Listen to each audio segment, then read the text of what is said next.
ఆంధ్రప్రదేశ్లోని విశాఖలో విద్యాభ్యాసం పూర్తి చేసుకుని ఎన్నో ఆశయాలతో 2000 సంవత్సరంలో అమెరికాకు వచ్చి యూనివర్సిటీ ఆఫ్ సౌత్ ఫ్లారిడాలో ఉన్నత విద్యను పూర్తి చేసుకుని అవకాశమిచ్చిన అమెరికాకి, అలాగే యూనివర్సిటీ ఆఫ్ సౌత్ ఫ్లోరిడాకి తల్లిదండ్రులు నాగేశ్వరరావు, రామతులసి, బావగారు రాఘవేంద్రరావు గారుల గుర్తుగా $500,000 డొనేట్ చేసి తమ ఔదార్యాన్ని చాటుకున్నారు. ప్రొఫెసర్ క్రిస్ ఫెరీ కిడ్స్ ఆధ్వర్యంలో కృష్ణబరి కాన్ఫరెన్స్ రూమ్ ఏర్పాటు చేయడం జరిగింది.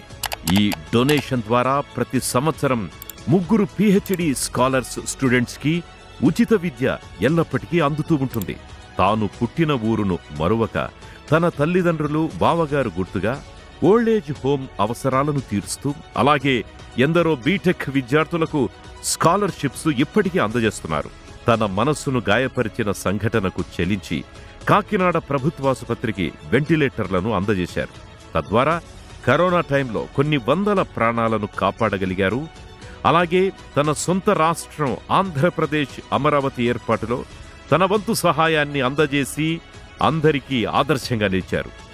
అందరూ బాగుండాలి అన్న సంకల్పంతో, ఉన్నత ఆశయాలతో, విలువలతో ఏమాత్రం అవకాశం ఉన్నా తన వంతు సహాయాన్ని అందజేస్తున్నారు. తనకు జన్మనిచ్చిన తల్లిదండ్రులకి, తనకి అవకాశమిచ్చిన ఆ దేవుడికి కృతజ్ఞతలు తెలుపుకుందాం.